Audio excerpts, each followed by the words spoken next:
Adrian Cross stood in Naomi's pristine penthouse living room, barely breathing, as the woman he'd loved for 6 years calmly dismantled their entire future in under 3 minutes. She didn't raise her voice, didn't cry, just explained, like she was declining a business proposal, that she needed freedom, space, and a life without him in it. 6 years. A daughter who called her almost mama. Weekends spent building furniture in her office, evenings cooking dinners she was too busy to eat, mornings when he woke up alone because she'd already left for work. And now this. He wanted to scream, to beg, to ask what the hell had been real. Instead, he just nodded and left. Want to see where heartbreak takes him next? Drop a like and comment your city so I can see how far this story travels. Adrian Cross had learned a long time ago that love didn't look like the movies. It didn't come with swelling orchestras or perfectly timed confessions in the rain. Real love, the kind that lasted, was messier than that. It was mismatched schedules and compromise. It was showing up even when you were exhausted. It was believing in something even when the evidence suggested you probably shouldn't. That's what he told himself anyway, as he sat in his truck outside Naomi Vale's building on a Friday night in late September, staring up at the top floor where the lights were still blazing at 9:30. He'd driven straight from a job site in Aurora, dust still clinging to his jeans, because she'd texted him 3 hours earlier asking if he could come by. Not asking, Naomi didn't really ask for things. She just mentioned them, like weather patterns, and expected the world to adjust accordingly. Can you come over tonight? Need to talk. He should have known then. Should have recognized the tone. But Adrian had spent 6 years training himself to ignore his instincts when it came to Naomi, to assume the best, to give her the benefit of every possible doubt. He grabbed the bag from the passenger seat. Indian takeout from the place she liked in Cherry Creek, the one that cost $40 for 2 entrees, and headed inside. The lobby always made him feel like he was trespassing.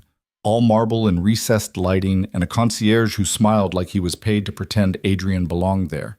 He nodded at the guy and took the elevator to the 14th floor, alone with his reflection in the polished steel doors. 32 years old, dark hair that needed a cut, tired eyes, work boots that left faint scuff marks on the floor no matter how carefully he stepped. Naomi answered the door in black slacks and a silk blouse, barefoot, hair pulled back. She looked beautiful. She always looked beautiful. That had never been the problem. "Hey," he said, holding up the bag. "Got your favorite." She glanced at it, then back at his face, and something in her expression made his stomach drop. "Thanks," she said quietly. "Come in." The apartment was immaculate, as always. White furniture, floor-to-ceiling windows overlooking the city, abstract art on the walls that Adrian had never understood, but pretended to appreciate. Everything carefully curated, nothing out of place. He set the food on the kitchen island and turned to face her. "Long day?" he asked. "Yeah." She crossed her arms, leaning against the counter. "Board meeting ran late, then drinks with some investors. You could have texted. I would have understood if you needed to reschedule." "I know." She paused, looked down at her hands. "Adrian, sit down." He didn't want to sit down. Sitting down meant something was coming, something he wasn't ready for. But he pulled out one of the bar stools and sat anyway, and Naomi stayed standing, which somehow made it worse. "I don't really know how to say this," she started, and Adrian felt his chest tighten. "So I'm just going to say it. I think we need to end this." The words didn't land right. He heard them, but they didn't connect to anything real. They just sort of hovered in the air between them, weightless and impossible. "What? I care about you," Naomi said, her voice steady, almost clinical. "You know I do, but I've been thinking about this for a while, and I don't think this is working anymore. I don't think it's fair to either of us." "Naomi, I need space, Adrian. I need to figure out who I am without being in a relationship. I've been with you since I was 24. I'm 30 now. I've never really been on my own, and I think I need that." He stared at her, trying to make sense of it. "You've been thinking about this for a while?" "Yeah." "How long?" She hesitated. "A few months?" "A few months?" He let out a short, bitter laugh. "And you didn't think to mention it?" "I wasn't sure at first. I didn't want to hurt you if I was just going through something temporary.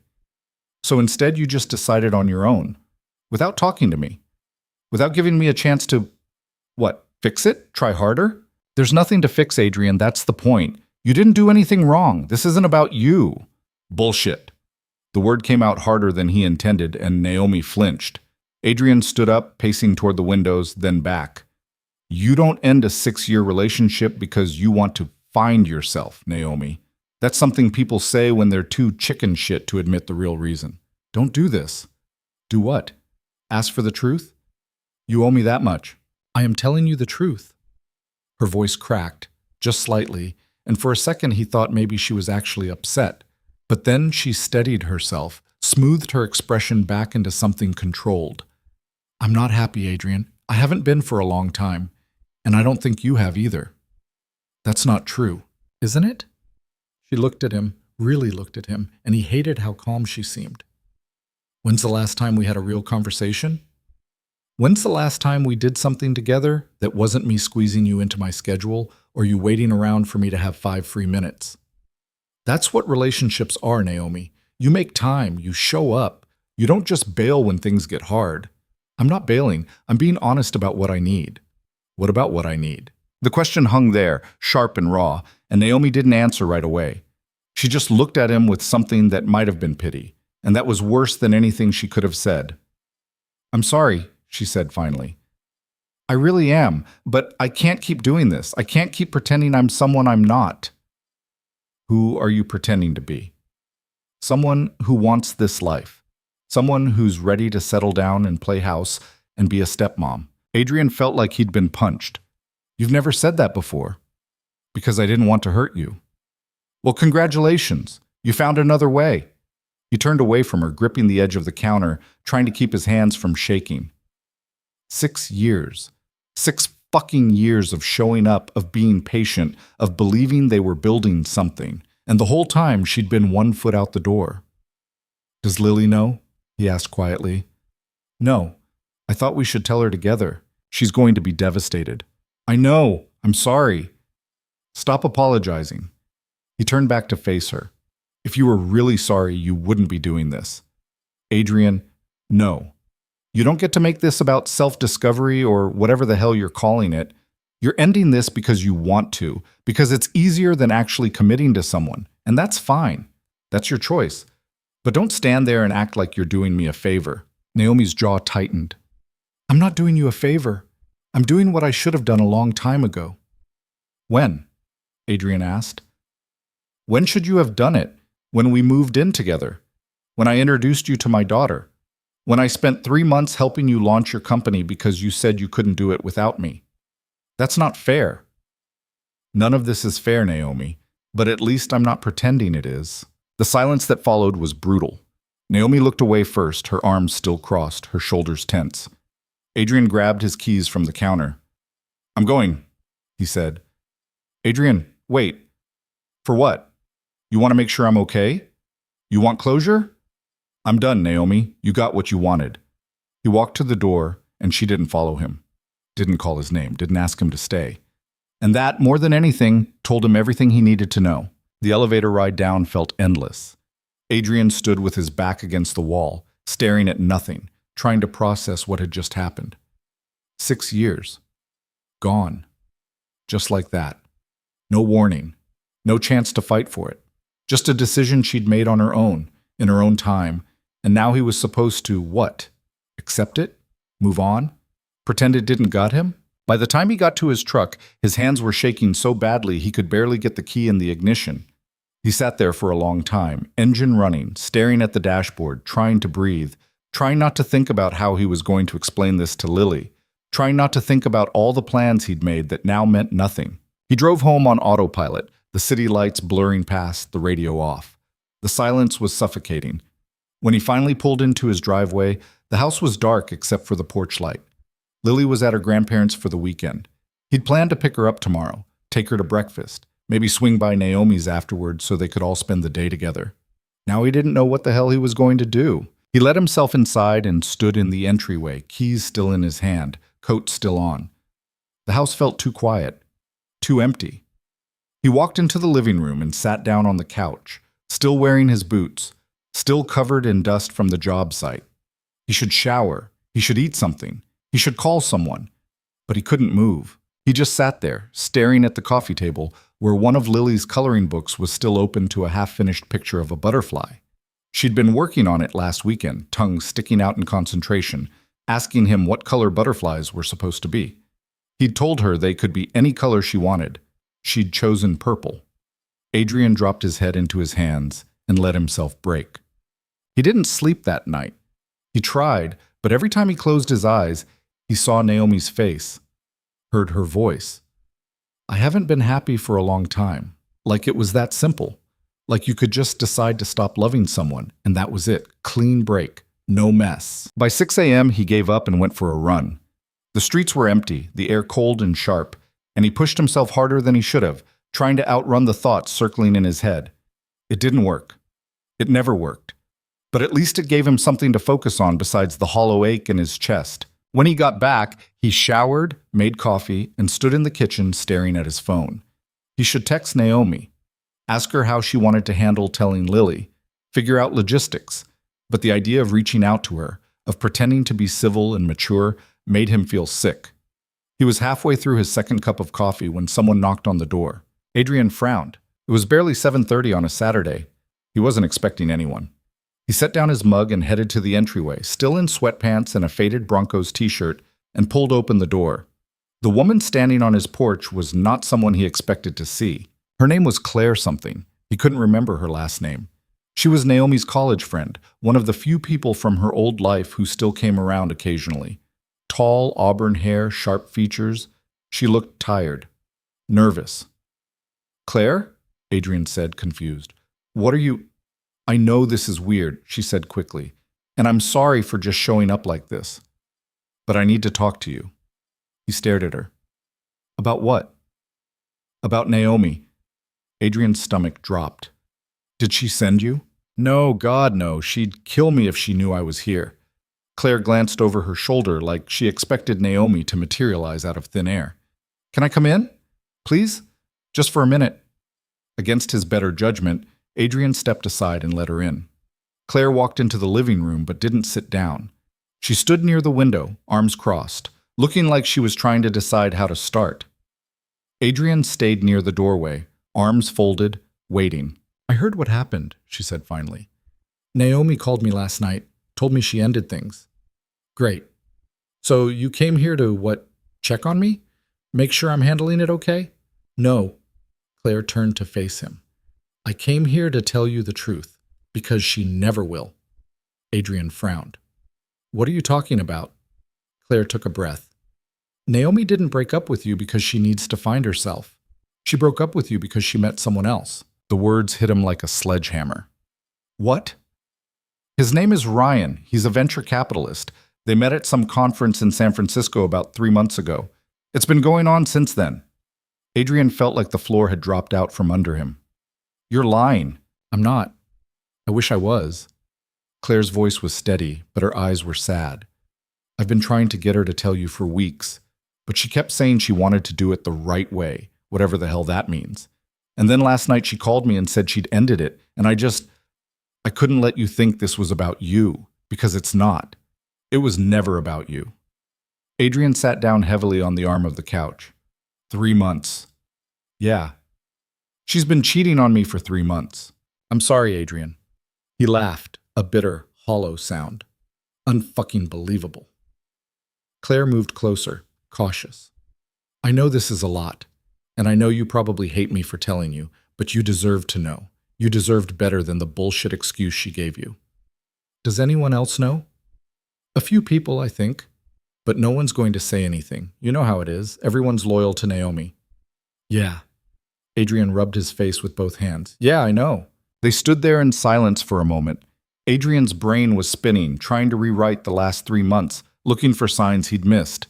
Had she been different, distant, more distracted than usual? Or had he just been too stupid, too trusting to see what was right in front of him? Why are you telling me this? He asked finally. Claire looked uncomfortable. Because I've watched you bend over backward for her for 6 years. I've watched you show up to every event, every dinner, every goddamn board meeting, even when she barely acknowledged you were there. And I've watched her take it all for granted. You deserved better than that. You deserve better than her. I loved her. I know. That's what makes this so shitty. Adrian stood up, walked to the window, stared out at the quiet street. The sun was just starting to rise, casting everything in pale gold light. It should have been beautiful. It just felt empty. Does he know about me? Adrian asked. I don't know, probably. Naomi doesn't do secrets well, except apparently when it comes to you. He turned back to face her. What do you want me to do with this, Claire? Call her? Confront her? Tell her I know she's been screwing some venture capitalist while I was home taking care of my kid? I don't know. I just thought you should know the truth. Well, now I do. Thanks. Claire winced. I really am sorry, Adrian. Yeah, me too. She left a few minutes later, and Adrian stood in the middle of his living room, staring at nothing, feeling like his entire life had just been revealed as a lie. 6 years. 6 years of believing in something that had never been real. 6 years of showing up for someone who had already checked out. He wanted to be angry. He wanted to scream, to break something, to call Naomi and tell her exactly what he thought of her. But all he felt was tired. Bone deep, soul-crushing tired. He picked up his phone, stared at Naomi's name in his contacts. And then, before he could talk himself out of it, he blocked her number. It wasn't much, but it was something. By the time he picked up Lily on Sunday afternoon, Adrian had managed to pull himself together enough to fake normalcy. She ran to him the second he walked into his ex-mother-in-law's house, all 7 years old and boundless energy, and he scooped her up and held her tight, breathing in the smell of her strawberry shampoo. Did you have fun? He asked. Yeah, Grandma let me make cookies and we watched a movie and I stayed up until 10. 10? Wow, that's pretty late. I know! She grinned, gap-toothed and perfect. Can we go to the park? Sure, Bug. Let's go.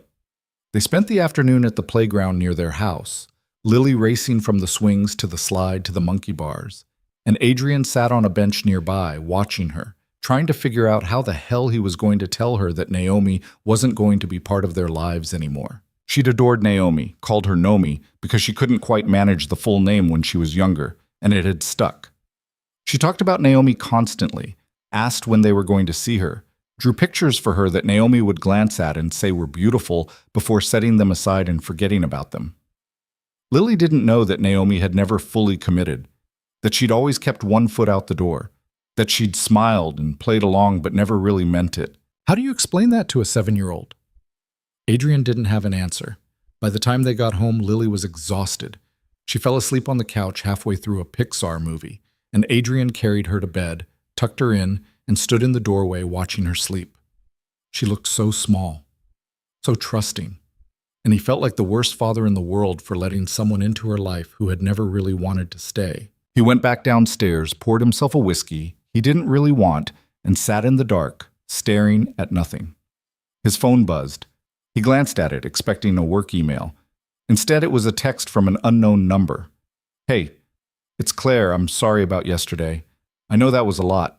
If you need anything, someone to talk to, whatever, I'm here. Adrian stared at the message for a long time. Then he typed back, thanks. She replied a few minutes later. I mean it. You're a good guy, Adrian. You deserve better than what she gave you. He didn't respond. He wasn't sure he believed her. Monday came too fast. Adrian woke up early, got Lily ready for school, and dropped her off with a hug and a promise to pick her up on time. Then he drove to the job site in Westminster where his crew was waiting. Work was good. Work made sense. You showed up, you did the job, you went home. No ambiguity, no lies. Just concrete and steel and problems you could actually solve. He threw himself into it. Spent the day moving between tasks, checking in with his guys, troubleshooting issues with the framing on the second floor. By the time he called it a day, his back ached and his hands were sore. But at least he felt like he'd accomplished something. He picked up Lily, took her to her favorite taco place for dinner, and listened to her talk about her day, something about a substitute teacher and a frog someone brought in for show and tell. She was halfway through a story about recess when she paused, fork in midair, and looked at him. Dad? Yeah, Bug? When are we going to see Nomi again? Adrian's chest tightened. I don't know, sweetheart. Is she busy? Yeah, she's pretty busy right now. Lily frowned. She's always busy. I know. Do you think she'll come to my birthday party? Adrian set down his own fork, trying to keep his voice steady. We'll have to see, okay? Lily looked disappointed, but she nodded and went back to her tacos. Adrian watched her, guilt twisting in his stomach. He had to tell her, soon. But not tonight. He couldn't handle it tonight. The week dragged on. Work, Lily, sleep, repeat. Adrian avoided his phone as much as possible, avoided checking social media, avoided anything that might remind him of Naomi. But on Friday, curiosity got the better of him. He pulled up her Instagram. She'd posted a picture 2 days ago, a selfie taken at some rooftop bar, golden hour light, her hair down, and a cocktail in her hand. The caption read, "New Beginnings." Adrian stared at it for a long time. Then he closed the app and threw his phone across the room. It hit the wall and clattered to the floor, screen intact. He sat there, breathing hard, hands shaking.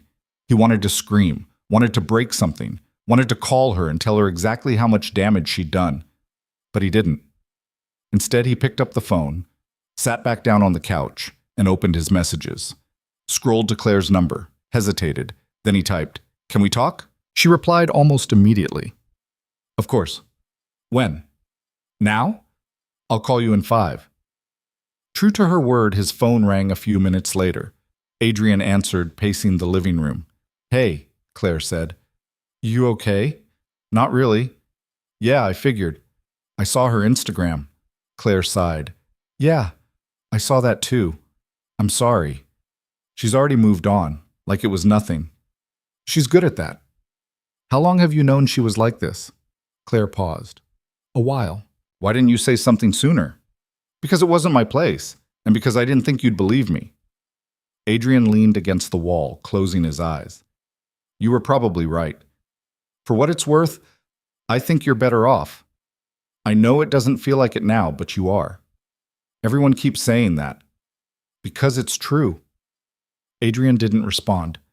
Claire was quiet for a moment, then said, "Can I ask you something?" "Yeah." "Why did you stay with her for so long?" The question caught him off guard.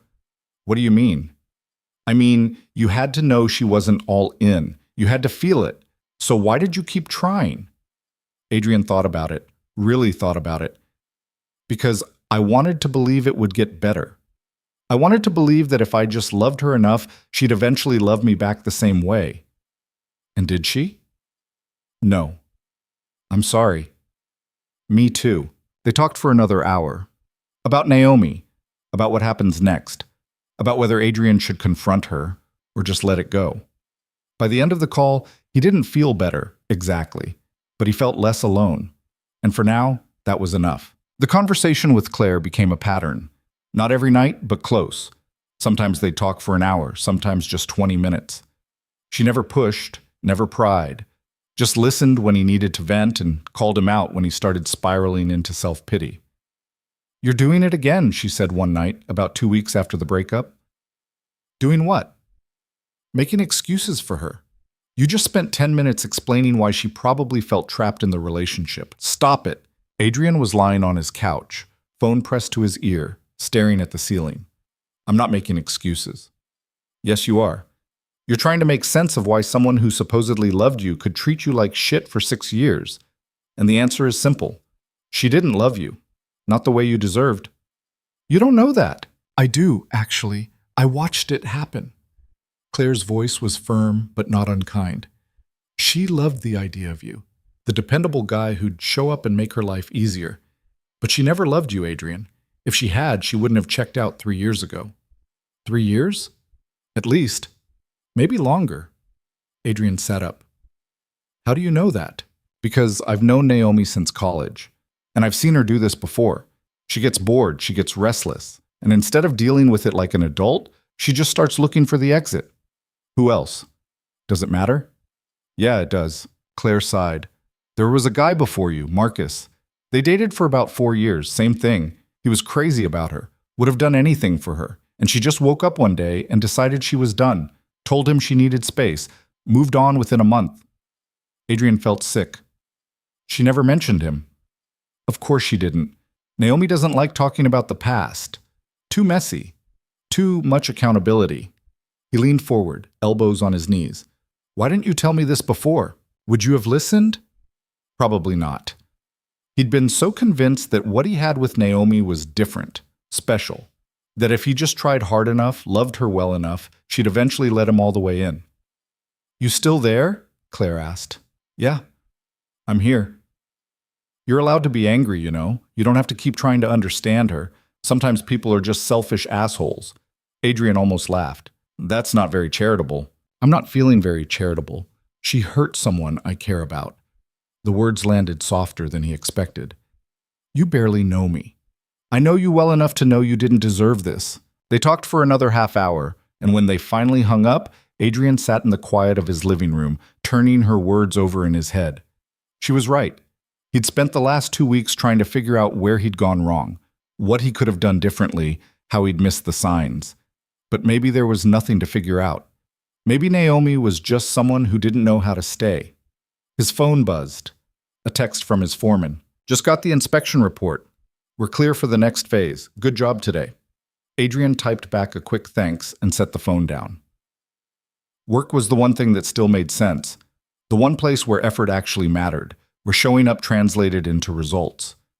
He'd been throwing himself into it harder than usual, staying late, taking on extra projects. Anything to keep his mind occupied. Lily noticed. She'd started asking why he was so tired all the time, why he wasn't smiling as much. He'd told her work was just busy, which wasn't entirely a lie. But the truth was, he didn't know how to be around her without feeling like he was failing. She still asked about Naomi, still drew pictures for her, still talked about things they were going to do together. And Adrian still hadn't figured out how to tell her the truth. He thought about calling Claire back, asking her advice. But it was late, and he'd already taken up enough of her time. Instead, he pulled up a streaming service, found something mindless to watch, and let himself zone out until he finally fell asleep on the couch. The next morning, Saturday, he woke up to Lily jumping on him. Dad, wake up! He groaned, squinting against the sunlight streaming through the window. What time is it? 8:30. You said we could go to the Science Museum today. Right. He'd promised her that 2 weeks ago, before everything fell apart. Okay, let me get some coffee first. Can I have pancakes? Sure, bug. She beamed and ran off to the kitchen, and Adrian dragged himself upright, his back complaining from a night on the couch. He followed her, started the coffee maker, and pulled out the ingredients for pancakes. Lily chattered the entire time, something about a project at school, a friend's birthday party next week, a book she was reading. Adrian listened, responded when appropriate, and tried to focus on the rhythm of the conversation instead of the exhaustion pulling at him. They made it to the museum by 10. Lily was ecstatic, dragging him from exhibit to exhibit, asking a million questions he didn't always know the answers to. He watched her press her face against the glass of the dinosaur displays, eyes wide, and felt a pang of something that might have been gratitude. At least she still had this. At least she still had him. They were in the planetarium sitting in the dark while a narrator explained the life cycle of stars, when Lily leaned over and whispered, Dad? Yeah? Are you sad? Adrian looked down at her, barely able to make out her face in the dim light. Why do you ask that? You've been different lately, quieter. He put his arm around her, pulled her close. I'm okay, bug. Just tired. Is it because of Naomi? His chest tightened. What makes you say that? We haven't seen her in a really long time, and you don't smile when I talk about her anymore. Adrian didn't know what to say. The narrator's voice droned on, something about supernovas, and he sat there in the dark with his daughter tucked against his side, trying to figure out how to be honest without breaking her heart. Naomi and I aren't together anymore, he said finally. Lily pulled back to look at him. What do you mean? I mean, we're not dating. We're not going to see her as much. Why not? Sometimes people decide they're better off as friends. But I thought you loved her. I did. He paused. I do. But it's complicated, sweetheart. Did you have a fight? Not really. We just realized we wanted different things. Lily was quiet for a long moment. Then, in a small voice, she said, Does that mean she doesn't want to see me either? I don't know, maybe. I'm sorry, bug. I'm sorry. She didn't say anything else, just turned back to the screen where stars were exploding in slow motion, and Adrian felt like the worst father in the world. They stayed for the rest of the show, but the magic had gone out of the day. Lily was quieter on the drive home, staring out the window, and Adrian didn't know how to fix it. He wanted to tell her it wasn't her fault, that Naomi's decision had nothing to do with her. But how do you explain that to a kid? How do you make them understand that sometimes people leave, and it has nothing to do with how much you love them? When they got home, Lily went straight to her room. Adrian stood in the hallway debating whether to follow her, and then his phone rang. "Claire," he answered. "Hey, hey, how's it going?" "I just told Lily about Naomi." "Oh, how'd she take it?" "Not great." He walked into the kitchen, leaned against the counter. "She asked if Naomi doesn't want to see her anymore. I didn't know what to say." "What did you say?" "That I don't know, which is the truth." Claire sighed. "You want me to come over?" "You don't have to do that." "I know, but I'm offering." Adrian hesitated. He didn't want to be a burden, didn't want to drag Claire deeper into his mess. But the idea of sitting alone in his house, knowing Lily was upstairs upset and not knowing how to help her, made him feel like he was drowning. "Yeah," he said. "Okay, if you're sure." "I'm sure, give me 20 minutes. She showed up with ice cream and a backpack slung over one shoulder. Adrian opened the door and she held up the pint. "Mint chocolate chip. Figured you could use it." "Thanks." He stepped aside to let her in. "Lily's upstairs. I don't think she wants to talk to me right now." "Can I try?" "Be my guest." Claire dropped her backpack on the couch and headed upstairs. Adrian stood in the entryway listening to the faint sound of her knocking on Lily's door, the murmur of voices. He felt useless, like he should be the one up there, comforting his daughter. But he didn't have the words, didn't have the energy. He went into the kitchen, put the ice cream in the freezer, and made coffee he didn't need. By the time Claire came back down, he was sitting at the table, staring at the wall. "She's okay," Claire said, pulling out a chair and sitting across from him. "Upset, but okay. We talked for a bit." "What'd you say?" "That breakups suck. That it's not her fault. That you still love her more than anything." Adrian looked at her. "Did she believe you?" "I think so." Claire reached across the table, squeezed his hand. "She's a smart kid. She'll be okay. I don't know how to do this." "Do what?" "Be enough for her. I feel like I'm failing at everything." "You're not failing. You're going through something really hard, and you're still showing up for her. That's what matters." Adrian pulled his hand back, rubbed his face. "I keep thinking about all the things I should have seen, all the ways I should have known this was coming." "Stop. You can't do that to yourself." "Why not? It's true. I ignored every red flag because I wanted to believe it was real." "It was real. For you. That's not nothing." "It wasn't enough." Claire leaned back in her chair, studying him. "Can I tell you something?" "Sure." "You're so busy trying to figure out what you did wrong that you're missing the actual problem, which is that Naomi's incapable of giving anyone what they need. It's not about you. It never was." "Then why does it feel like it is?" "Because you're a good person, and good people always assume the problem is them." Adrian didn't respond. Claire stood up, walked over to the coffee maker, poured herself a cup without asking. She leaned against the counter, watching him. "I know you don't want to hear this right now," she said, "but you're going to be okay. Not today, maybe not next week, but eventually." "How do you know?" "Because I've seen you with Lily. I've seen the way you show up for her, the way you put her first even when you're falling apart. That kind of love doesn't just disappear, it finds a way." Adrian wanted to believe her, but sitting there in his kitchen, exhausted and hollowed out, he wasn't sure he had anything left to give. Claire stayed for dinner. She helped him make spaghetti, coaxed Lily out of her room, and kept the conversation light. By the time she left, it was after 9, and Adrian walked her to the door. "Thanks," he said, "for coming over, for talking to Lily, for everything." "Any time." She hesitated, then added, "You know you can call me, right? Even if it's just to vent. You don't have to do this alone." "I know." "Do you?" He smiled, tired but genuine. "Yeah, I do." She gave him a quick hug and left, and Adrian stood on the porch for a moment, watching her car disappear down the street. Then he went back inside, checked on Lily, who was already asleep, and collapsed onto the couch. His phone buzzed, a text from Claire.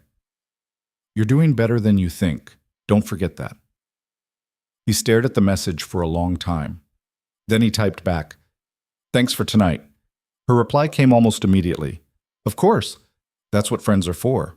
Friends." The word felt strange. He hadn't had a real friend in years, not since he'd started dating Naomi and slowly drifted away from everyone who wasn't directly connected to her world. He'd told himself it was normal, that relationships required sacrifice. But now, sitting alone in his living room, he realized how isolated he'd become. The next few weeks blurred together. Work, Lily, sleep, repeat. Claire kept checking in, sometimes with texts, sometimes with calls. She never overstayed her welcome, never pushed for more than he was willing to give, just showed up when he needed her and disappeared when he didn't. It was disorienting. Adrian wasn't used to people being present without expecting something in return. One Friday night, about a month after the breakup, Claire asked if he wanted to grab a drink. "Just as friends," she added quickly. "No pressure, I just thought you could use a night out." Adrian hesitated. The idea of going to a bar, of being around people, sounded exhausting, but the idea of spending another Friday night alone on his couch sounded worse. "Okay," he said. "Yeah, let's do it." They met at a quiet place in Lohi, the kind of spot that was busy but not loud, where you could actually have a conversation without shouting. Adrian got there first, ordered a beer, and sat at a booth near the window. When Claire walked in, she looked different, not dressed up exactly, but put together in a way that made him realize he'd only ever seen her in casual clothes. "Hey," she said, sliding into the seat across from him. "You beat me here." "Traffic wasn't bad. Lucky you." She ordered a glass of wine from the waitress and turned her attention back to him. "How was your week?" "Long. Yours?" "Same. Work's been insane." They talked about surface things at first, jobs, weather, a documentary Claire had watched. But eventually, the conversation shifted. "Can I ask you something?" Adrian said. "Sure." "Why are you doing this?" Claire frowned. "Doing what?" This, checking in on me, coming over, taking me out for drinks. You didn't have to do any of that."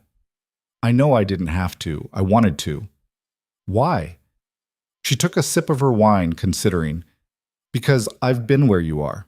Not exactly, but close enough. And I remember how much it sucked to feel like I was going through it alone." "What happened?" "Bad breakup. About 3 years ago. Guy I thought I was going to marry. Turned out he'd been lying to me about pretty much everything." She smiled, but it didn't reach her eyes. "Took me a long time to trust anyone after that." "I'm sorry." "Don't be. It taught me a lot. Mostly that I'm stronger than I thought I was." She looked at him. "You're stronger than you think, too." "I don't feel strong." "You wouldn't. Not yet. But you will." They stayed until the bar started clearing out, talking about everything and nothing. When Adrian finally got home, he felt lighter than he had in weeks. Not fixed exactly, but less broken. The next morning, he woke up to a text from an unknown number. "Hey Adrian, it's Naomi. Can we talk?" His stomach dropped. He stared at the message, heart pounding, and his first instinct was to delete it. Block the number. Pretend he'd never seen it. But he didn't. Instead, he set the phone down, went into the kitchen, made coffee, and tried to decide what the hell to do. Lily was still asleep. The house was quiet. Adrian sat at the table, phone in front of him, and read the message again. "Can we talk?" About what? What was there left to say? She'd made her choice, she'd moved on, and now what? She wanted closure, forgiveness, to ease her own guilt. He picked up the phone and typed, "About what?" The response came fast. "I know you're angry, and you have every right to be, but I think we should talk. For Lily's sake, if nothing else." Adrian's jaw tightened. For Lily's sake.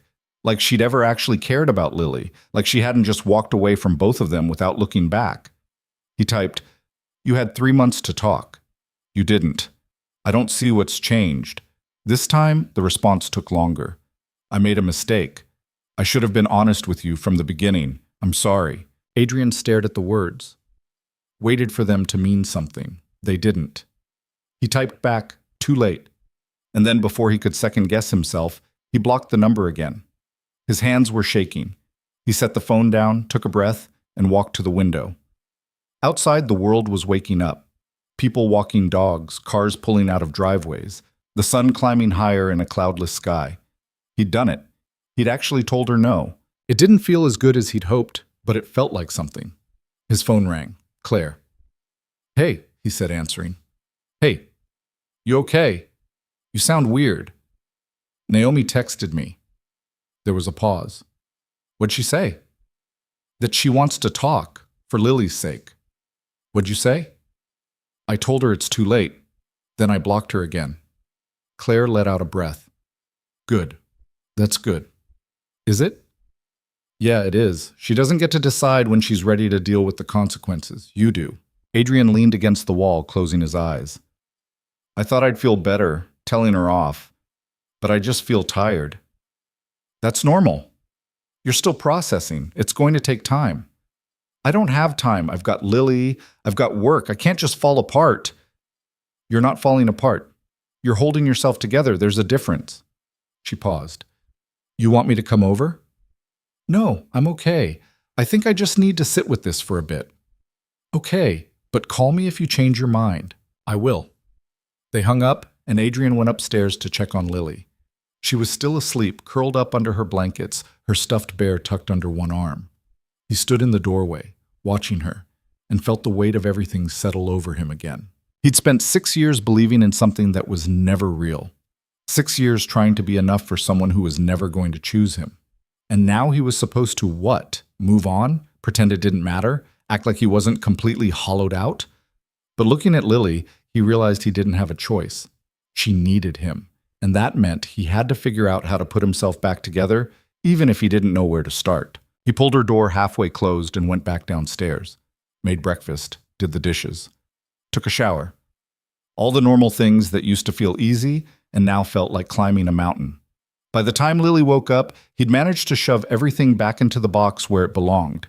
He made her pancakes, listened to her talk about a dream she'd had, and tried to focus on being present. "Dad?" she said, halfway through breakfast. "Yeah?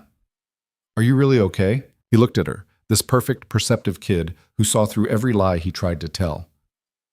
"I will be," he said. "I promise." She studied him for a moment, then nodded. "Okay." And somehow saying it out loud made it feel a little more possible. The promise Adrian made to Lily that morning turned out to be harder to keep than he'd expected. Being okay wasn't something you could just decide to be. It required work, intentionality, and a willingness to sit with the uncomfortable truth that you'd wasted years on someone who never deserved them. He threw himself into routine. Got up early, made Lily breakfast, dropped her at school, worked until his body ached, picked her up, helped with homework, made dinner, put her to bed. The rhythm of it kept him upright. But it didn't fix anything. Claire kept showing up. Not every day, but enough that it started to feel normal. She'd text him random things, a meme, a song recommendation, a question about whether he'd seen some documentary. Small things that didn't require much from him, but reminded him he wasn't completely alone. 2 weeks after Naomi's text, Claire invited him and Lily to a farmer's market in downtown Denver. "It'll be good for you," she said when he hesitated. "Fresh air, people watching, overpriced organic vegetables." "Sounds thrilling." "Come on. When's the last time you did something that wasn't work or parenting?" He couldn't remember.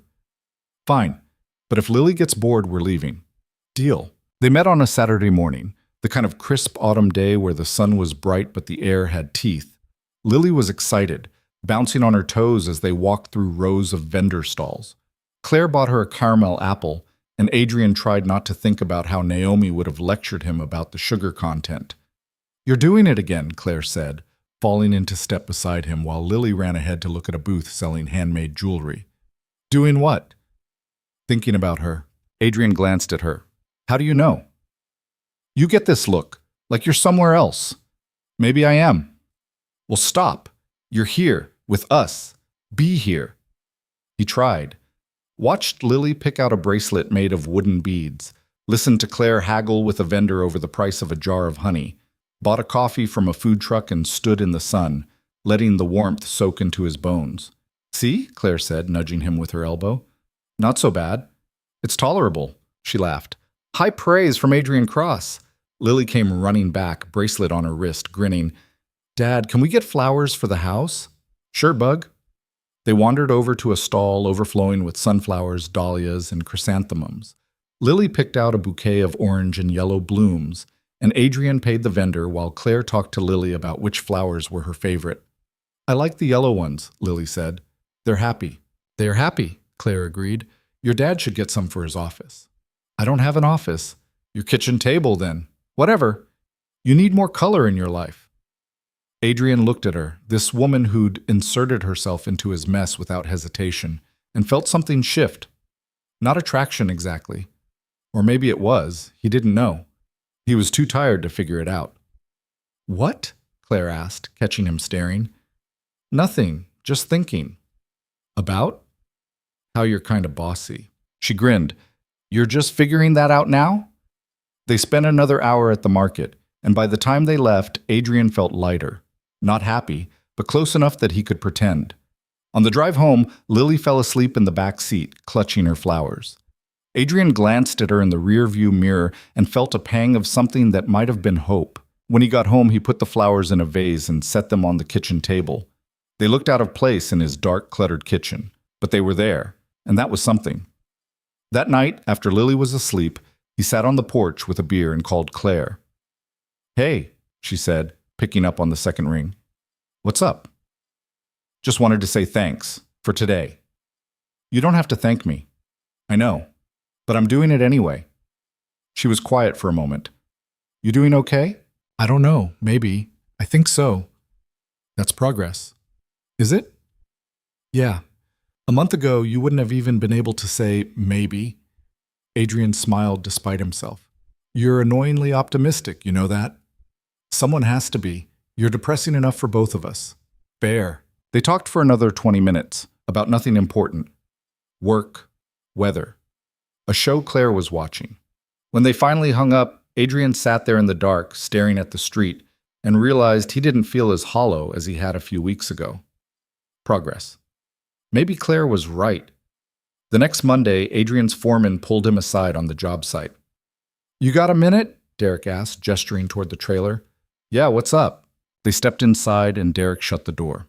He was older than Adrian by a decade, grizzled and no-nonsense, the kind of guy who didn't waste words. "I'm not trying to get in your business," Derek started, "but you've been off lately, distracted. You want to tell me what's going on?" Adrian leaned against the desk, arms crossed. "Personal stuff. I'm handling it." "You sure?"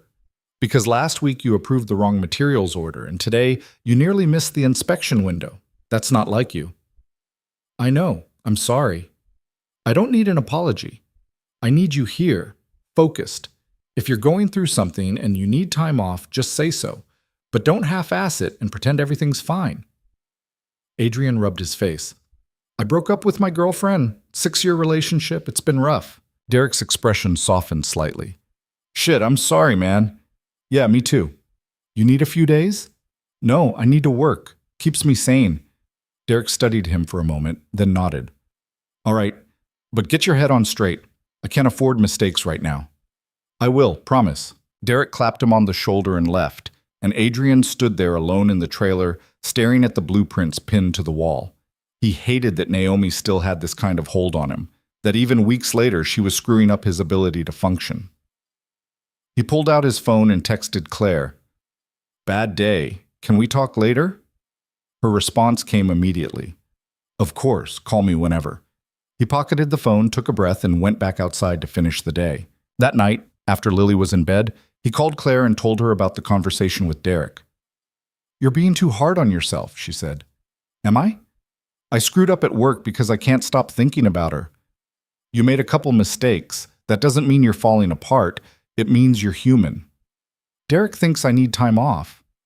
"Maybe you do." "I can't afford to take time off. I've got bills, I've got Lily." "You've also got a boss who's telling you you're not yourself. Maybe listen to him." Adrian sighed. "I don't know how to do this, Claire. I don't know how to just stop caring." "You don't stop. You just care a little less every day, until one day you wake up and realize she doesn't take up as much space in your head anymore. And how long does that take?" "However long it takes. There's no timeline for this." He wanted to argue with her, to tell her he didn't have the luxury of waiting around to feel better. But deep down, he knew she was right. "Thanks for listening," he said finally. Anytime. And Adrian? Yeah? Stop punishing yourself. You didn't do anything wrong. After they hung up, Adrian sat in the quiet of his living room, turning her words over in his mind. Stop punishing yourself. Easier said than done. He'd spent the last 6 years blaming himself every time Naomi pulled away, every time she chose work over him, every time she made him feel like he was asking for too much. And now, even though the relationship was over, he couldn't shake the feeling that if he'd just been better, more interesting, more successful, more something, she would have stayed. But that wasn't true. Claire had said it a dozen times. Naomi's issues weren't about him. They were about her. About her inability to commit, her fear of being tied down, her constant need for something new. Adrian wanted to believe it. He just wasn't there yet. The following weekend, Claire invited him to a gallery opening. Some friend of hers was displaying photography, and she needed a +1. It's not a date, she clarified. Just 2 friends going to look at art and drink mediocre wine. Why do you need a +1? Because going alone is depressing, and all my other friends are busy. So I'm your last resort. Basically. You in? Adrian hesitated. The idea of standing around making small talk with strangers sounded exhausting, but the alternative was sitting at home alone, and he'd done enough of that. Fine, but I'm leaving if it's pretentious. Deal. The gallery was in Rhino, a converted warehouse space with exposed brick and too many people holding glasses of wine like they were at a cocktail party. Adrian felt out of place immediately, but Claire grabbed his arm and pulled him toward the back wall where the photos were displayed. Relax, she said. You look like you're about to bolt. I might. Don't, just look at the pictures and pretend you have opinions about composition. He smirked despite himself and followed her through the crowd. The photographs were good. Black and white shots of the city, mostly. Empty streets, old buildings, people caught mid-motion. Adrian stopped in front of one that showed a man sitting alone on a park bench, staring at nothing. You like that one? Claire asked, appearing beside him. Yeah, it's honest. What do you mean? I don't know. It doesn't try to make loneliness look beautiful. It just shows it. Claire looked at the photo, then at him. You doing okay?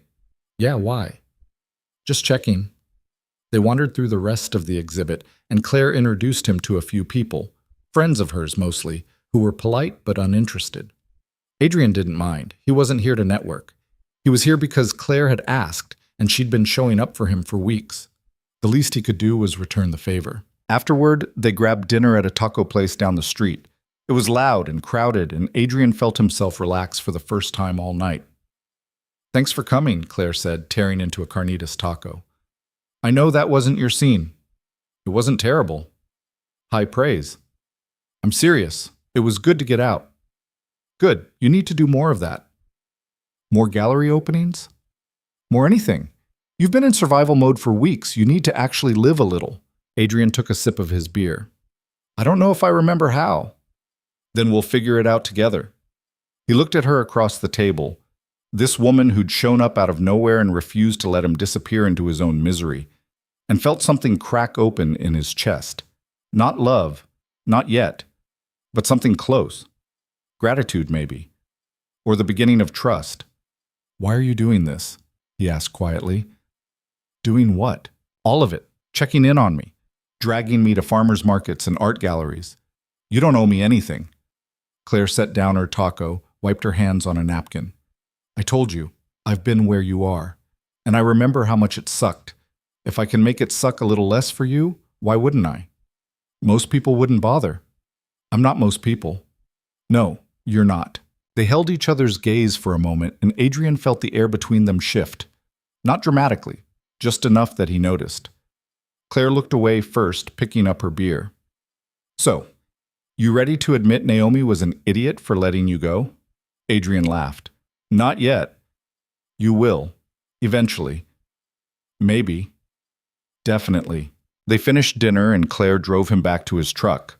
When he got home, Lily was already asleep. Her grandparents had watched her for the evening, and Adrian stood in the quiet of his house, thinking about the way Claire had looked at him across the table. He wasn't ready for anything. Not remotely.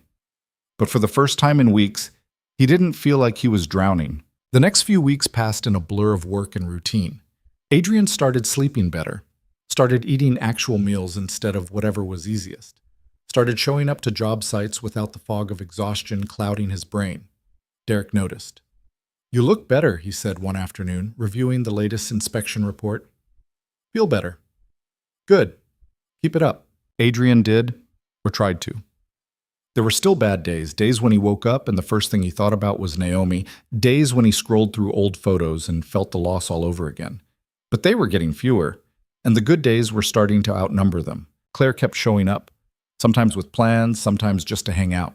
She brought Lily books, helped Adrian fix a leaky faucet, stayed for dinner more nights than not, and slowly, without either of them saying anything, she became part of the fabric of his life.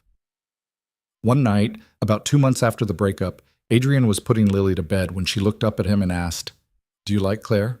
"Of course I like her. She's my friend." "No, I mean, do you like her? Like how you liked Nomi?"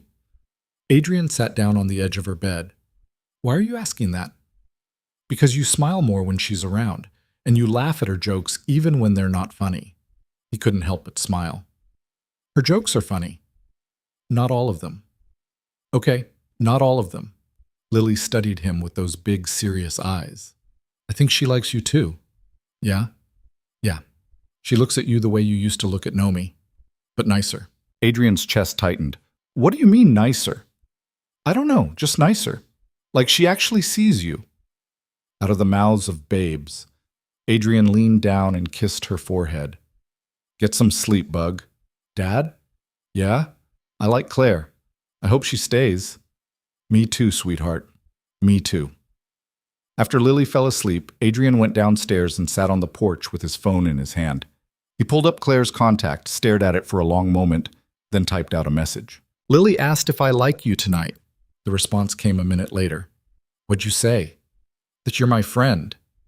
"And?" "And she didn't believe me." There was a pause, then, "Smart kid." Adrian smiled. "Yeah, she is. So, do you? Like me?" He sat there, staring at the question, heart pounding. The honest answer was yes. He liked her, more than he probably should, given everything. But admitting it felt like stepping off a cliff. "I don't know if I'm ready for that question." "That's okay. I can wait." "Can you?" "Yeah, I think you're worth waiting for." Adrian read the message 3 times, trying to process it. Then he typed, "I don't deserve you. Stop. You deserve someone who sees you, who shows up, who doesn't make you feel like you're too much or not enough. And I'm not saying that someone has to be me, but it sure as hell shouldn't have been Naomi." Adrian felt something inside him give way. Not break, just soften, like a wall he'd been holding up finally crumbling under its own weight. "Thanks, Claire. Anytime. Now go to bed. You've got an early call tomorrow." "Yes, ma'am." He pocketed his phone, stood up, and went inside. For the first time in months, he felt like he could actually breathe. The next morning, Adrian woke up to a text from Naomi's number. A different number. She must have gotten a new phone or unblocked herself somehow. "I know you don't want to hear from me, but I need to say this. I'm sorry. For all of it. You deserved better." Adrian stared at the message, waiting for the anger to come, the bitterness, the urge to fire back with everything he'd been holding in. But it didn't come. Instead, he just felt tired. Tired of carrying the weight of what she'd done. Tired of letting her live rent-free in his head. He typed back, "Yeah, I did." And then he deleted the thread and blocked the number again. It wasn't closure, not really, but it was enough. He got out of bed, made coffee, and started his day. And for the first time in a long time, Naomi wasn't the first thing on his mind. 3 months after the breakup, Adrian found himself in a place he hadn't expected to be. Steady. Not healed, not over it, but functioning in a way that felt almost normal. He woke up without the immediate weight of dread pressing on his chest. He made it through entire days without thinking about Naomi. And when he did think about her, it didn't gut him the way it used to. Claire had become a fixture in his life. She showed up for dinner most Wednesdays, helped Lily with a science project that involved way too much baking soda and vinegar, and texted Adrian terrible jokes at random hours. It was easy, comfortable. And somewhere along the way, Adrian realized he'd started looking forward to seeing her in a way that had nothing to do with needing support. He didn't tell her that. Wasn't sure how, or if he even should. One Saturday morning in early December, Claire showed up at his house unannounced, holding 2 cups of coffee and wearing a ridiculous knit hat with a pom-pom on top. "We're going Christmas shopping," she announced when he opened the door.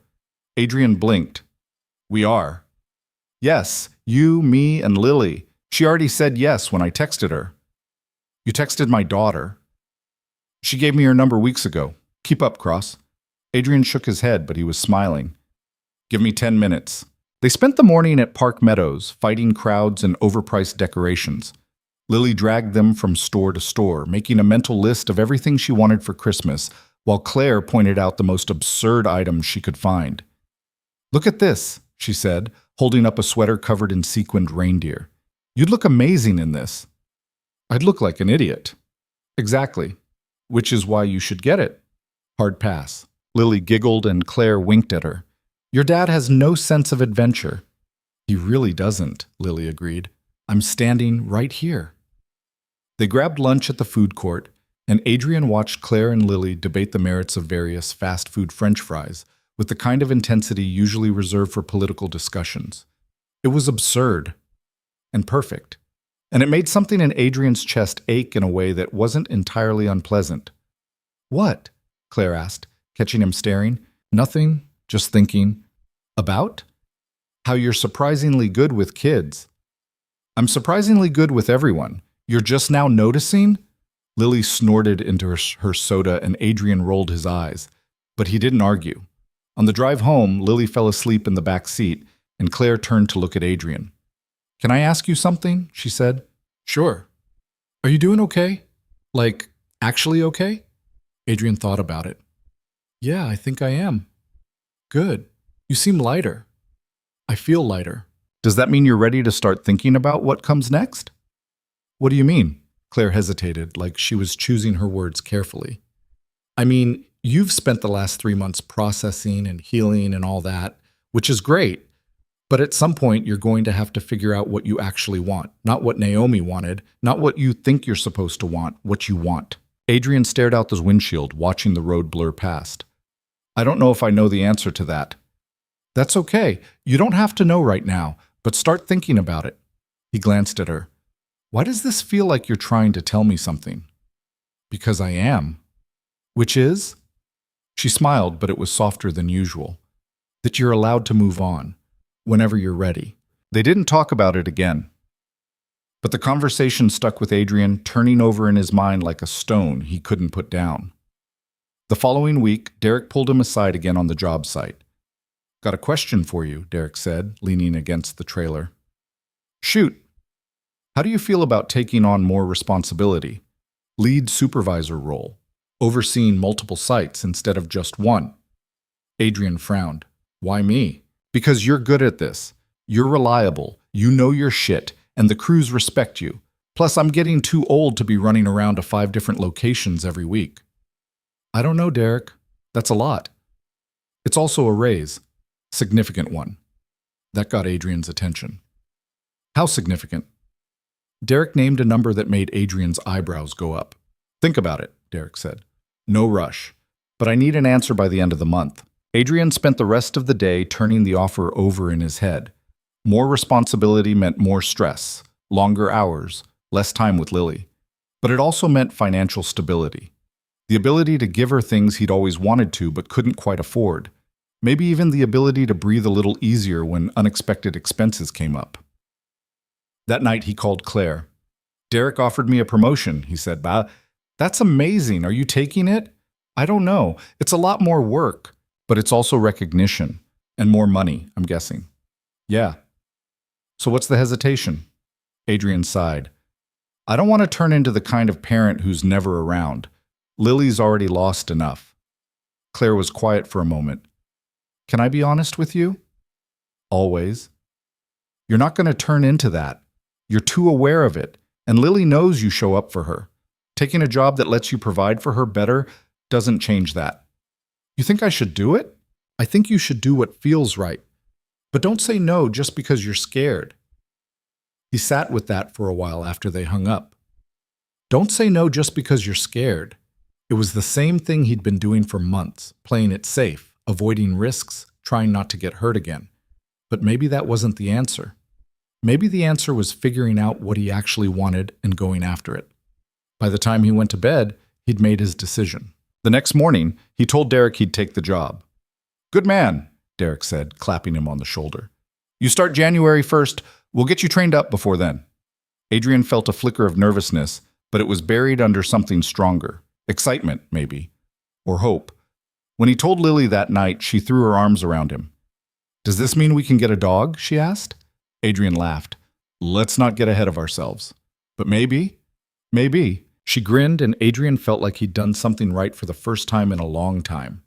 He texted Claire the news, and she responded with a string of celebratory emojis followed by, "Proud of you. Let's celebrate." They went out to dinner the following weekend, just the two of them, Lily at a sleepover, and Claire raised her glass.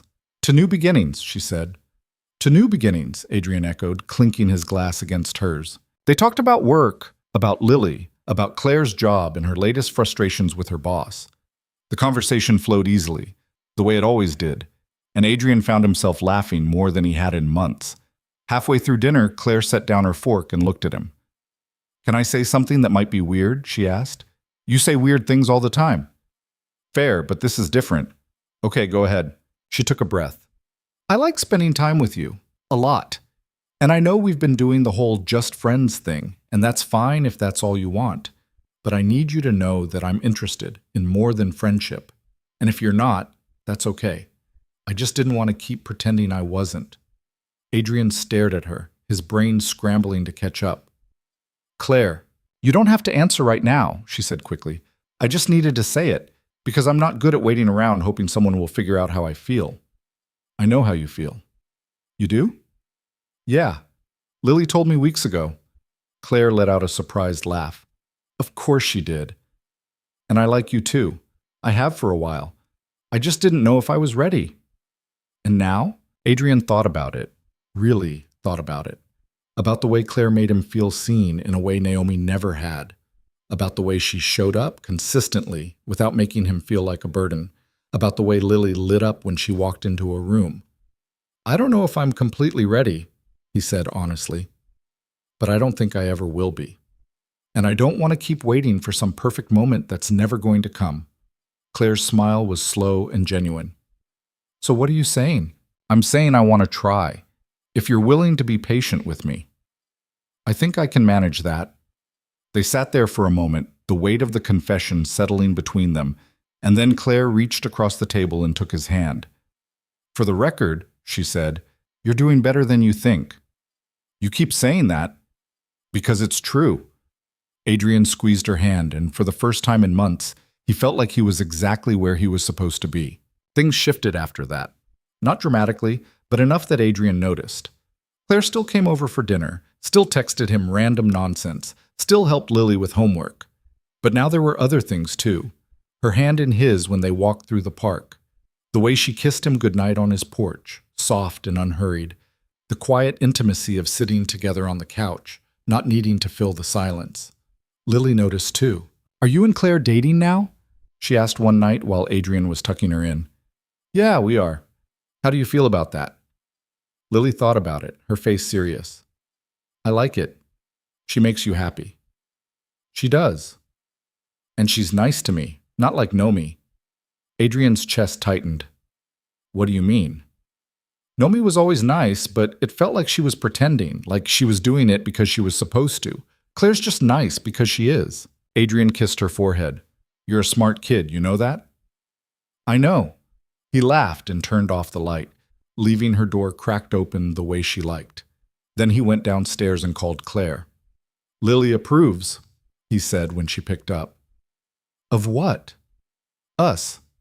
"Well, obviously, I'm delightful." She said you're nice to her, and that it doesn't feel fake.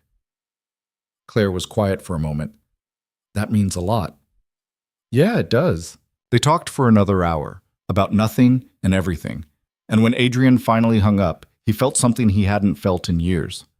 Contentment. December passed in a blur of Christmas shopping, work preparation for the new role, and navigating what it meant to be in a relationship again. Adrian was cautious at first, waiting for the other shoe to drop, for Claire to decide he was too much work or not worth the effort. But she stayed, consistently, patiently, without asking him to be anything other than himself. On Christmas Eve, Claire came over for dinner. She brought gifts for Lily, a set of books Lily had been wanting, and a ridiculous stuffed animal that was half unicorn, half dragon. Lily was ecstatic. After Lily went to bed, Adrian and Claire sat on the couch, the Christmas tree lights casting soft shadows across the room. "I got you something," Claire said, pulling a small box out of her bag. "You didn't have to." "I know, but I wanted to." Adrian opened the box. Inside was a simple leather bracelet with a small metal plate engraved with coordinates. "It's the location of the farmer's market," Claire explained, "where we went that first time. I figured it was a good place to remember." Adrian stared at it, throat tight. "Claire, I know it's cheesy, but I wanted you to have something that reminds you how far you've come." He slipped the bracelet on, and it fit perfectly. "Thank you." "You're welcome." He kissed her then, slow and careful, and she smiled against his mouth. "Merry Christmas, Adrian." "Merry Christmas." They stayed like that for a while, tangled together on the couch, and Adrian thought about how different his life looked now compared to a year ago, how much he'd lost, how much he'd gained. When the new year came, Adrian started his new role. The first few weeks were brutal, learning new systems, managing multiple crews, putting out fires on 3 different job sites in a single day. But he was good at it, better than he'd expected. And the raise made a real difference. He started putting money into savings for the first time in years. Started thinking about things like buying a house, taking Lily on a real vacation, maybe even getting that dog she kept asking about. Claire was there through all of it, cheering him on when he doubted himself, calling him out when he got too in his head, making him laugh when he needed it most.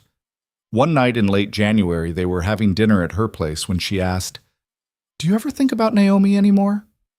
Adrian considered the question. "Sometimes, but not the way I used to." "What's different?" "I don't know. I used to think about her and feel like I'd lost something irreplaceable. Now I think about her and mostly just feel relieved it's over." Claire smiled. "That's growth." "Is it?" "Yeah, it is." Adrian reached across the table and took her hand. "Can I tell you something?" "Always." "I'm glad you showed up that morning, after the breakup. I don't know if I would have made it through without you." "You would have. But I'm glad I could help." "You did more than help. You reminded me what it feels like to be seen, to matter." Claire's eyes softened. "You've always mattered, Adrian. Naomi just couldn't see it." "I know, and I'm done trying to figure out why." They finished dinner and moved to the couch, and Adrian pulled her close, breathing in the scent of her shampoo. "I love you," he said quietly. Claire pulled back to look at him. "What?" "I love you. I should have said it sooner, but I was scared. And I didn't want to mess this up, but I do. I love you." Her smile was radiant. "I love you too." They kissed, and for the first time in as long as Adrian could remember, he felt like he was home. The weeks that followed were some of the best Adrian had ever had. Work was good. Lily was thriving. Claire was a constant, steady presence in his life. It wasn't perfect. Nothing ever was. But it was real. And that was enough. One Saturday in February, Claire suggested they take Lily hiking. It was unseasonably warm, and they drove up to Red Rocks, packed sandwiches and water, and spent the afternoon climbing trails. Lily ran ahead, her energy boundless, and Adrian and Claire followed at a slower pace, hands linked. "You ever think about the future?" Claire asked. "Like what?" "Like where you see yourself in 5 years, 10. Adrian thought about it. "I don't know. I used to have all these plans, but they were all tied to someone who didn't want the same things. So now I'm just trying to figure it out as I go." "That's fair. But if you could have anything, what would it look like?" He looked at Lily, scrambling up a rock formation, then back at Claire. "This, something like this, a life that's steady and good and doesn't make me feel like I'm constantly fighting to keep it together." Claire squeezed his hand. "I think you're closer to that than you realize." "Yeah, maybe." They reached the top of the trail, and the view stretched out before them, miles of red rock and open sky.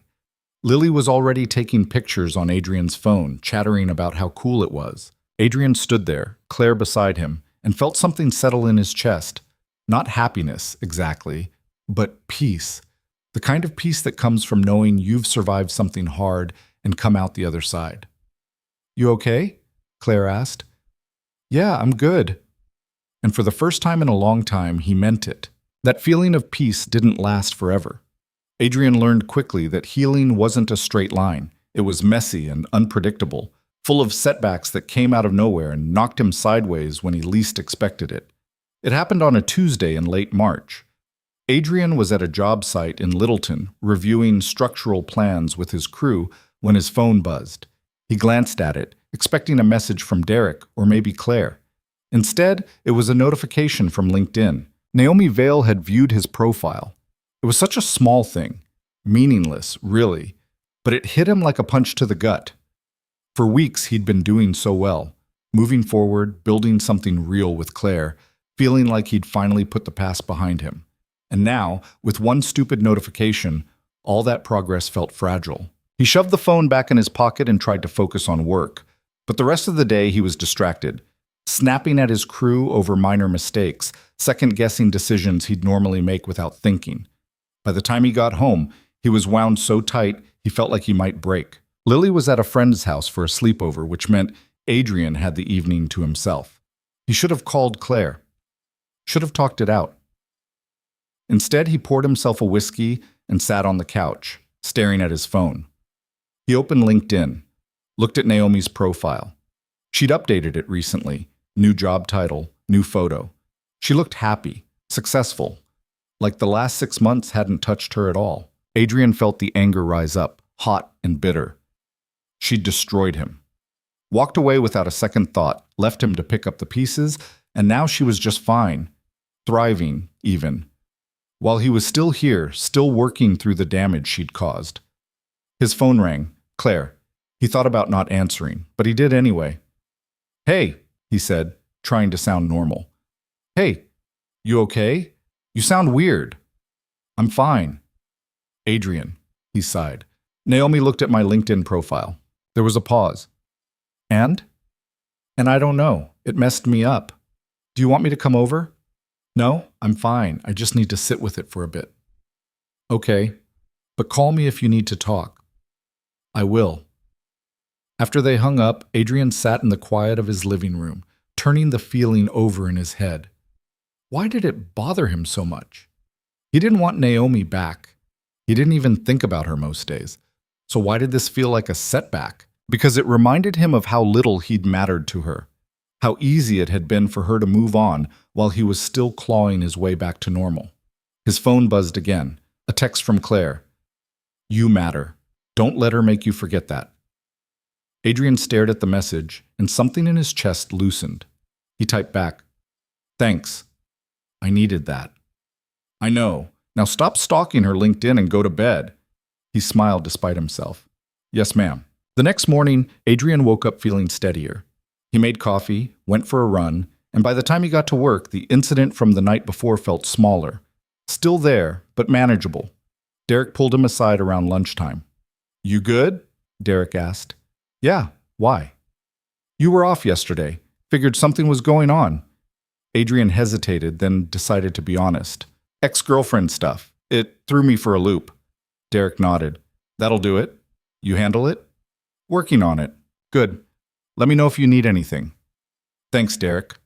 It was a small exchange, but it mattered. Adrian was learning that healing didn't mean doing it alone. It meant letting people in, accepting help, and admitting when you were struggling. That night, Claire came over for dinner. She didn't bring up the LinkedIn thing, and Adrian was grateful. Instead, they cooked together. She made pasta while he chopped vegetables, and talked about everything except Naomi. "Lily's birthday is coming up," Adrian said. "She wants a party this year, like an actual party with friends and a cake and all that." "That's great. What's the theme?" "Space. She's obsessed with astronauts right now." Claire grinned. "I can work with that. We could do galaxy cupcakes, planet decorations, maybe rent one of those inflatable planetariums." "You don't have to do all that." "I want to. Lily deserves a great party, and so do you." Adrian looked at her, standing in his kitchen like she belonged there, and felt a surge of gratitude so strong it almost knocked him over. "What?" Claire asked, catching his expression. "I love you." She smiled. "I love you too." They finished cooking and ate on the couch, some mindless show playing in the background. It was ordinary, comfortable. And Adrian realized that was exactly what he needed.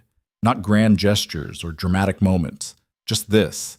Someone who showed up, who stayed, who made the everyday feel like enough. Later that night, after Claire had gone home, Adrian lay in bed thinking about the difference between what he'd had with Naomi and what he had now.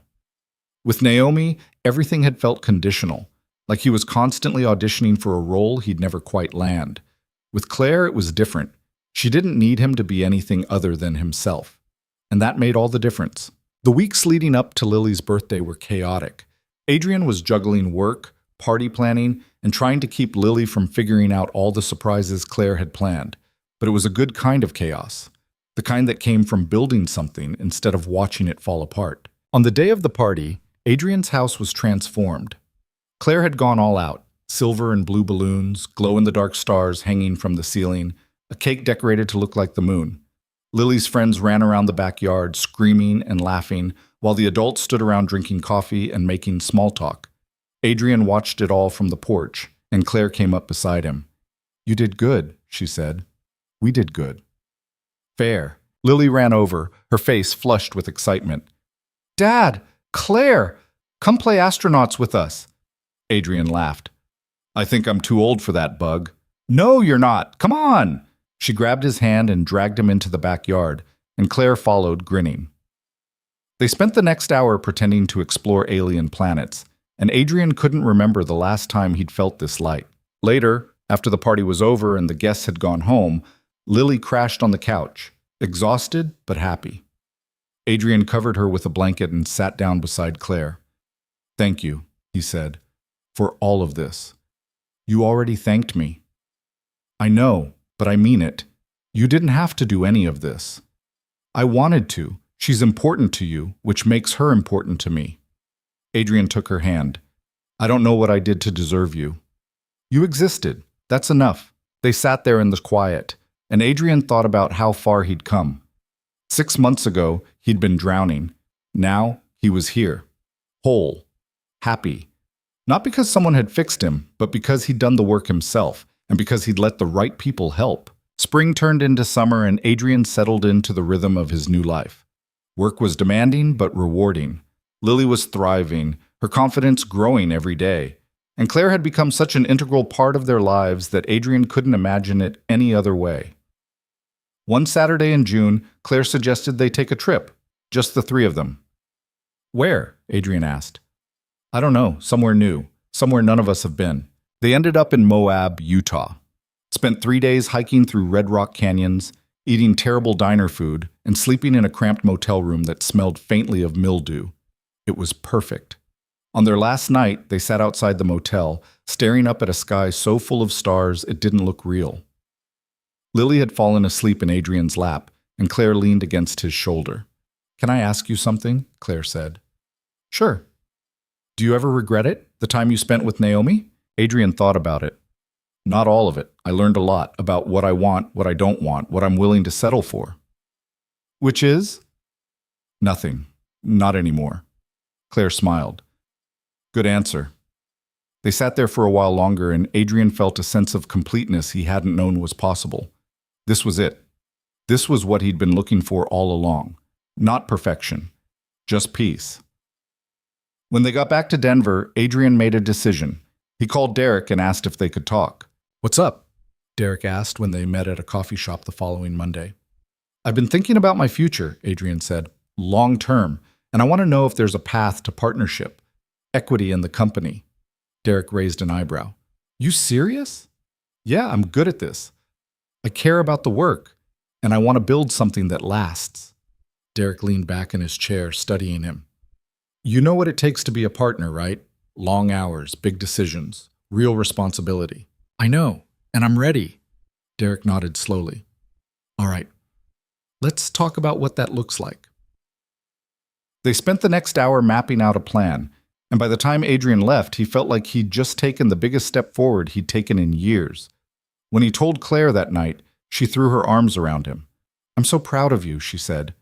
"I couldn't have done it without you." "Yes, you could have, but I'm glad I got to be here for it." That summer, Adrian started the process of buying a house. Not a huge place, but something with a yard for Lily and enough space for all of them to spread out. Claire helped him look, and when they found the right one, a three-bedroom craftsman with a porch and a garage, Adrian knew it was home. They moved in at the end of August. Lily got her own room, complete with glow-in-the-dark stars on the ceiling that Claire insisted on installing. Adrian set up a small office in the spare bedroom, and Claire had a drawer in the master bedroom, even though she still kept her own place. "You could just move in," Adrian said one night while they were unpacking boxes. Claire looked up, surprised. "Are you asking me to?"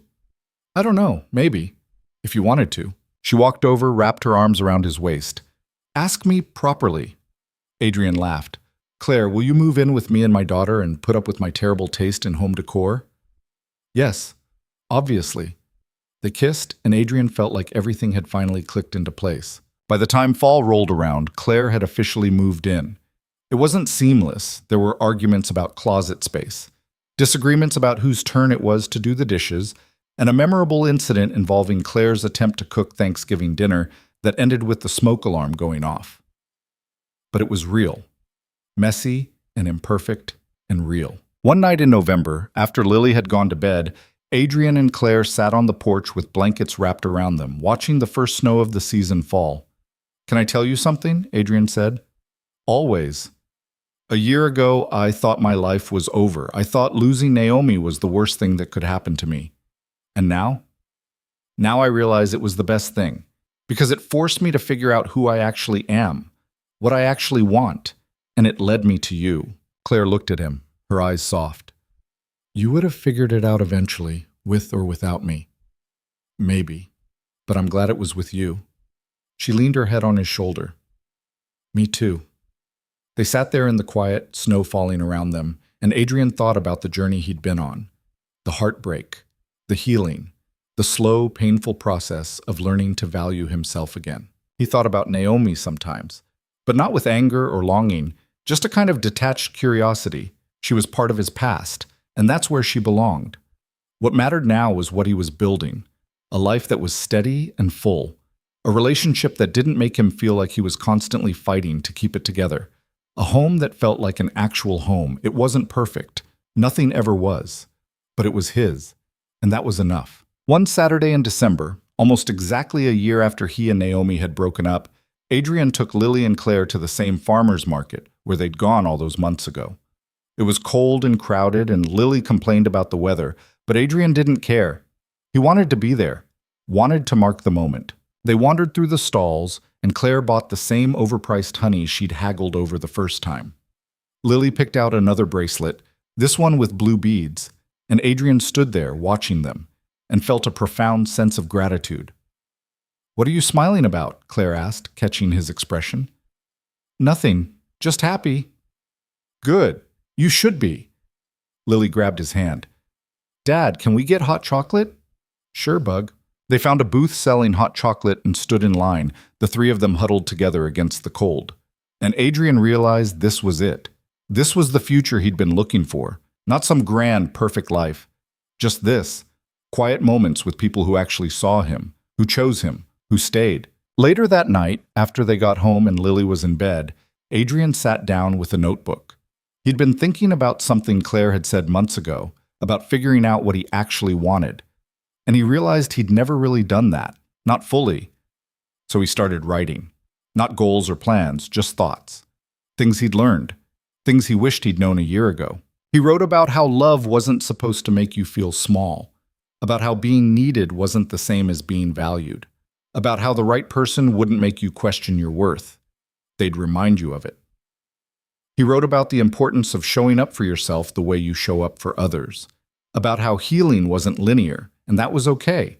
About how sometimes the worst thing that happens to you ends up being the catalyst for the best thing. When he was done, he closed the notebook and set it aside.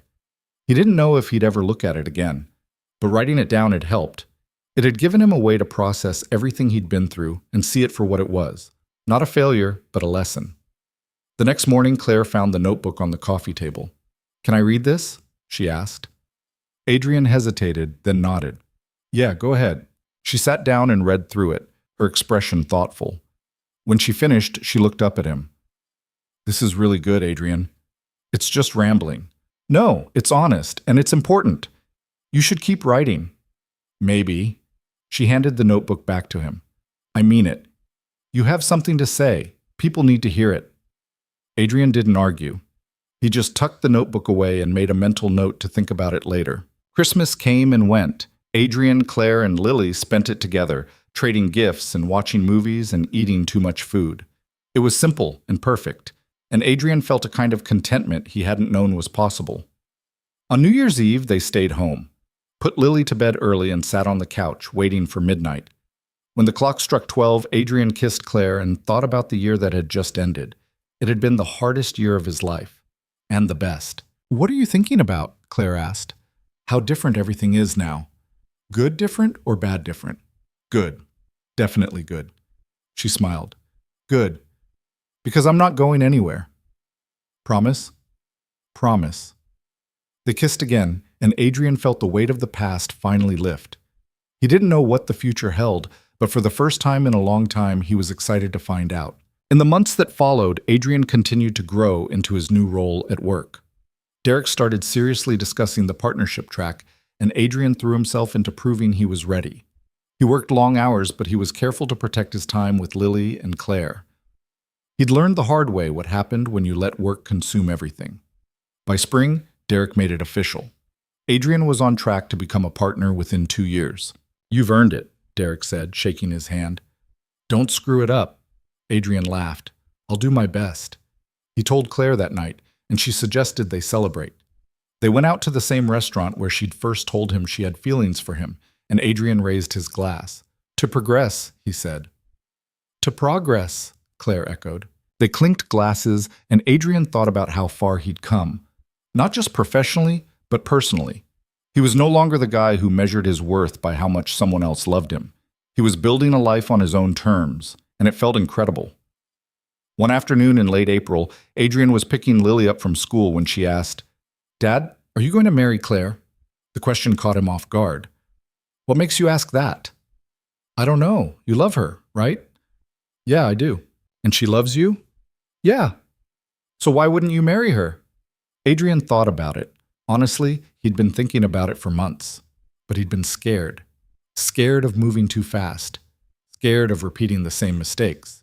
Scared of putting too much pressure on something that was working perfectly as it was. But sitting there, listening to his daughter's straightforward logic, he realized the fear was just noise. What mattered was what he actually wanted. And what he wanted was a future with Claire.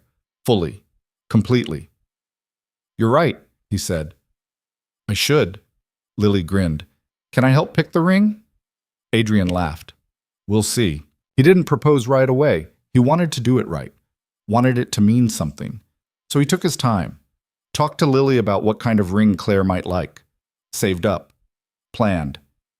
And then, one Saturday in June, almost exactly 2 years after the breakup with Naomi, Adrian took Claire back to Red Rocks. The same place they'd taken Lily the year before. The place where he'd first realized he was going to be okay. They hiked to the top, and when they reached the overlook, Adrian pulled out the ring. Claire stared at him, eyes wide. Adrian, let me say this before I lose my nerve, he interrupted. You showed up when I was at my lowest. You reminded me what it feels like to be seen, to be valued. You didn't fix me. I did that myself. But you made it easier. You made everything easier, and I don't want to do life without you. So Claire, will you marry me? Tears were streaming down her face. Yes. Of course. Yes. He slipped the ring on her finger, and they kissed, and Adrian felt like every hard thing he'd been through had led him to this moment. When they told Lily, she screamed so loud the neighbors probably heard. I knew it, she yelled, jumping up and down. I knew you were going to ask her. Adrian laughed, scooping her up. You're a smart kid. I know. They got married that fall. Nothing big, just close friends and family, a simple ceremony in a park, and a reception in Adrian's backyard. It was perfect, personal, real. During his vows, Adrian looked at Claire and said, I spent years giving everything to someone who could never give it back. And I thought that's what love was. Sacrifice, patience, waiting. But you taught me it's not. Love is showing up. It's choosing each other. It's building something together instead of fighting to hold it together alone. And I'm so grateful I get to spend the rest of my life doing that with you. There wasn't a dry eye in the crowd.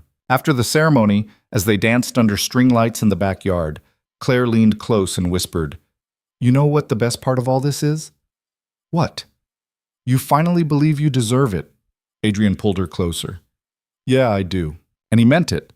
He'd spent so long thinking he wasn't enough, that if he just tried harder, loved better, gave more, someone would finally choose him the way he chose them.